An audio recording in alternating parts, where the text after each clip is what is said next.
Okay, so hello po. Ako po si Renzo Macaltao, isang broadcaster under FEBC at saka meron din akong side business, isang seafood stall sa may food park dito sa Cagayan de Oro City.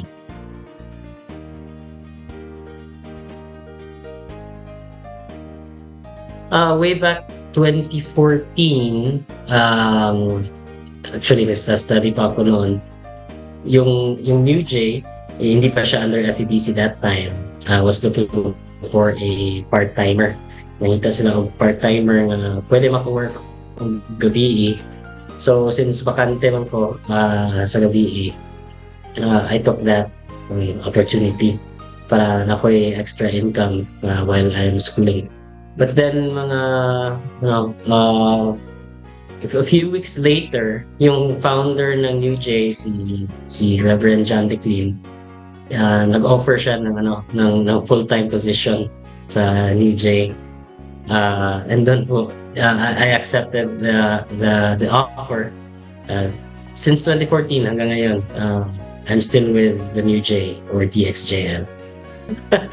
Wala talaga sa plano. Originally, I wanted to be a doctor or seaman kasi yung family ko, mostly sa mga tito ko is mga seaman. And I enjoy their stories. Marami na sila napuntahan ng mga lugar. Parang realize ko din na hirap yung palagi kang malayo sa pamilya mo, palaging dagat yung nakikita mo. At saka yung dreams ko na maging doctor hindi talaga posible kasi hindi ko pala kaya yung gore. Yung sobrang dugo, hindi ko pala kaya yun. So, along the way then, I started to love the broadcasting.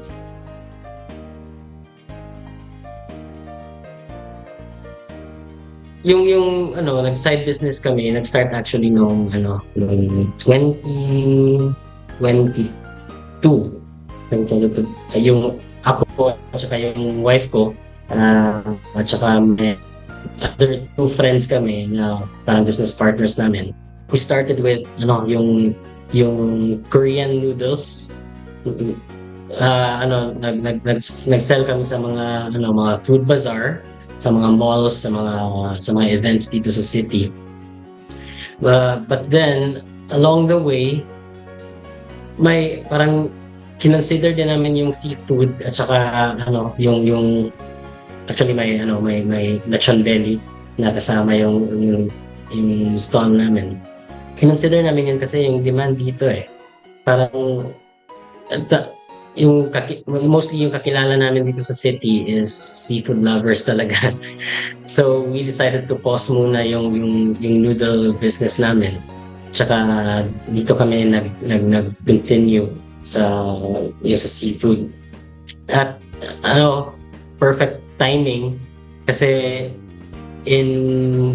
back in February this year, may bagong food park na nag-open. And we grabbed the opportunity mag-sell doon kasi okay naman yung food traffic doon. And doon, until now, kami pa rin yung magkakasama. Ako, yung wife ko, at saka yung other two friends namin. Doon pa rin kami sa food stall. And we're about to decide if magre-renew kami next month.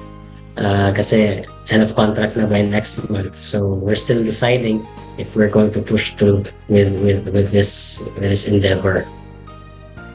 Kino-consider namin yung yung place naman kasi before, as I've mentioned, okay naman yung food traffic, but currently parang nahihirapan kami mag-renew kasi tag-ulan na at saka yung ulan yung parang main cause ng aming yung parang humihina yung business at this time dahil sa ulan.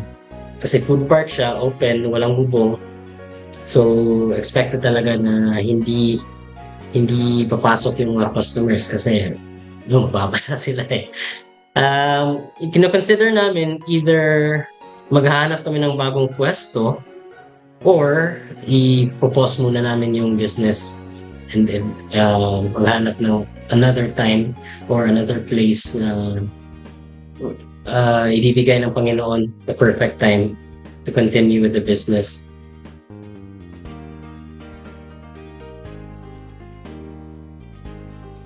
Actually, yung isang business partner namin, siya talaga yung business-minded eh. Siya yung nag-encourage sa amin at saka siya yung naghanap ng opportunity para makapag-start kami ng business. It happens na siya yung best friend ko. So, pag may interest siya in one thing, parang sinasabi niya agad sa akin. Siyempre, it's business, and as seafood lovers, parang we are really into it. So we agreed agad when yung nag-offer siya sa amin. When he asked for help, nag-offer siya ng business partnership.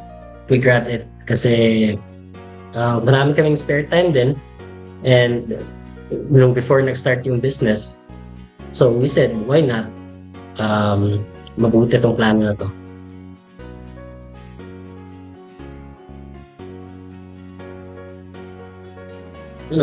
Number one, hindi talaga siya madali. Kahit ang beses na nating narinig yun na yung business is not easy. Pero gusto pa rin natin i-try kasi gusto natin. We want natin.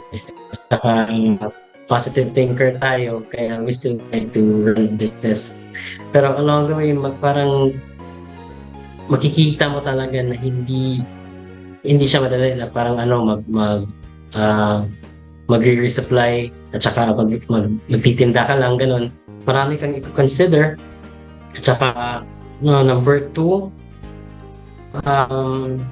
dapat patient ka talaga kasi sa pag-start ng business hindi mo makikita agad yung profit eh. Maraming mga sudden na mga purchases na gagawin, na bibilhin mo. Marami kang mga expense na biglang susulpot kasi may nasira, ganun. Kailangan talaga ng pasensya when you're running a business. Number 3, you have to be fair sa mga empleyado mo. You have to be considerate sa mga situations ng mga workers mo. Kasi minsan hindi talaga maiiwasan na may mga misunderstandings, merong mga decisions na kailangan mong gawin when it comes to the employees. So dapat you have to be considerate din sa mga decisions regarding them.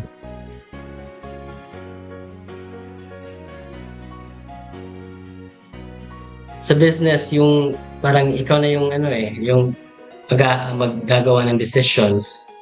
Ikaw na yung ihinga ng mga employees mo kung anong dapat gawin. Ikaw na yung tatanungin kung ano yung uunahin, ganon. Compared naman sa corporate world, yung isa kang employee, syempre, you have to ask for approval from your bosses naman. Hindi ka makakagawa ng kahit hindi ka makakagawa ng big decisions kasi syempre you have to respect your superiors. Pero in both worlds, syempre yung goal talaga is isa lang. You want to be successful. Sa work, as an employee, you want to be successful in achieving your tasks, your daily tasks. And in the business, syempre yung goal natin is to make profit.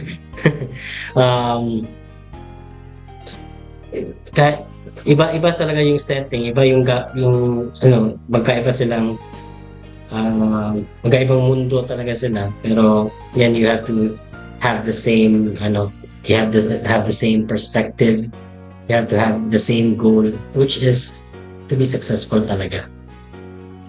Mahirap talaga siya kasi full-time ka na sa work, at saka after naman ng work pupunta ka doon sa stall niyo kasi magmamanage ka naman doon. Pero somehow, we're both enjoying naman yung quality, yung time namin with each other kahit nasa bahay or nasa food stall kami. And syempre, since may dalawang days off ako, may dalawang rest days ako, I use that time to spend it with my wife. Pag ganitong araw, weekends, parang sineset aside ko talaga yun so that we have time uh, to do the things that we love.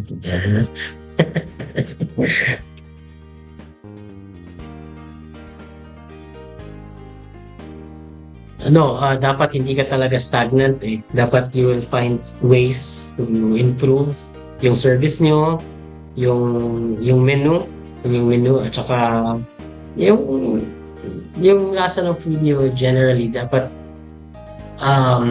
after mag-dine ng mga customers, dapat you have to ask feedback and kung ano bang pwede i-improve sa customer service, ano bang dapat i-improve namin sa quality ng food, ganun, mga feedback. And tsaka nagbibigay din kami ng mga discounts minsan, yung mga bundle just to attract customers kasi dun sa food park, hindi lang kami yung stall eh. I think, more or less 10 stalls doon. So, kailangan talaga namin maging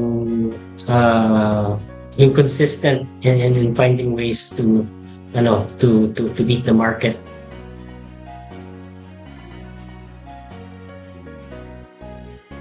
So, ang magiging advice ko po doon sa mga gustong maging broadcaster din is, dapat you have to be yourself. Kasi ang dami talagang broadcasters na iba yung personality nila on air at saka yung personality nila in real life. Yung advice ko is to be yourself kasi mas makaka-relate ka sa mga listeners mo eh. You will know what you're talking about. Mas makikinig yung mga tao sa iyo if totoo yung sasabihin mo sa kanila. And always remember that yung speaking skills mo, it doesn't really matter eh. Although it's an advantage to speak well, pero yan, yung importante talaga is ano yung sasabihin mo sa mga listeners mo.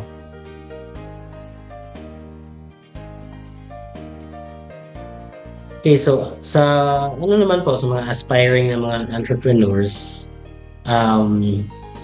dapat mahilig ka talaga dun sa kung ano yung magiging business mo. For example, if you're into jewelry, if you're into cosmetics, yun yung i-pursue mo kasi you will be able to you will be able to sell your products well kasi alam mo yung ano yung sagot sa mga tanong ng mga customers mo, alam mo kung ano yung advantages ng mga products mo, at saka generally speaking, mas magiging productive ka if you do the things that you love or sell the products that you are really into. Kung ano yung trend, wag mo agad i-follow yun. When you want to start a business, yung talaga yung hilig mo. That for example, if you're into jewelry or into cosmetics or into apparel, yun yung gawin mo kasi you'll be able to sell your products well. Mamamarket mo siya ng maayos kasi hindi talaga maiiwasan na may mga questions yung mga customers mo, and if you know your product, masasagot mo talaga yung mga questions nila. And syempre, if they know what they're buying, mas bibili sila kasi alam nila kung ano yung binibili nila.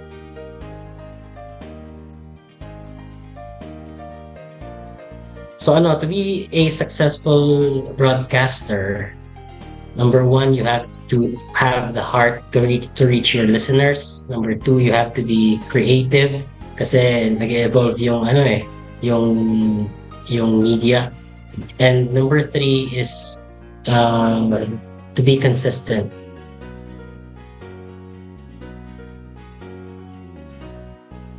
So to be a successful businessman, you have to be patient. Number two, you have to be flexible and adaptable.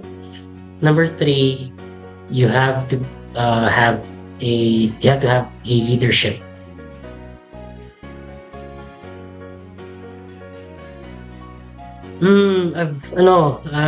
For the past 2 years, I've always, planned to study abroad. Parang isa yun sa mga dreams ko na pinupursue ko currently. But, due to lack of resources, hindi pa siya kaya. But, parang yun yung target ko currently to study abroad. Gusto ko i-pursue yung pagiging kusinero. Gusto ko mag-study ng culinary.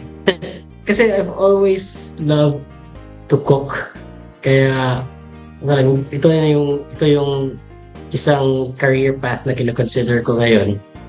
If ever makakatuloy ako abroad, I want to pursue yung culinary.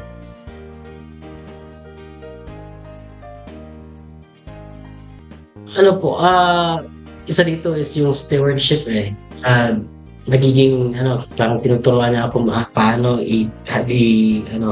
i-balance yung oras ko, yung resources ko, tsaka parang yung pagiging number two, yung pagiging patient ko talaga kasi I've always made yung mga impulsive na mga decisions before, pero sa work and sa business parang hindi mo siya dapat gawin.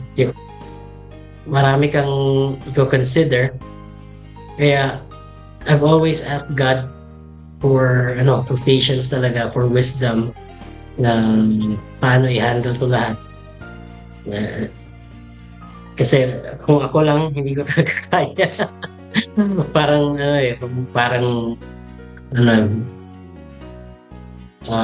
magka-crumble down yung mundo ko if hindi ako hihingi ng tulong from the Lord.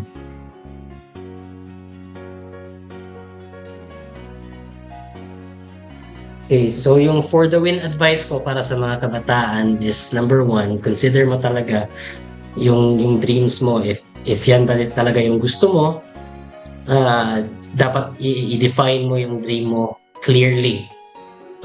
Number two, you have to work hard and stay committed kasi darating yung point kahit gaano mo kamahal yung dreams mo, kahit gaano ka kaposigido, you will arrive at a point na mapapagod ka talaga and parang masasabi mo na ayaw mo na. Meron ka talagang times na mapapagod ka in pursuing your dreams. Just remember to take a break, take it slow kasi importante yun eh. If magiging if you're always in a rush, nadadapa ka talaga. So take it slow. And don't forget talaga, number three, pinaka-importanting tool or puhunan mo in starting a business or whatever career or dream that you're trying to pursue is yung faith mo talaga kay Lord. Kasi siya yung magiging comfort zone mo. Siya yung magiging siya yung bibigay sa'yo ng wisdom. Siya yung mag-guide sa'yo towards your dream. Without him kasi parang mahirap talaga, parang di talaga kaya.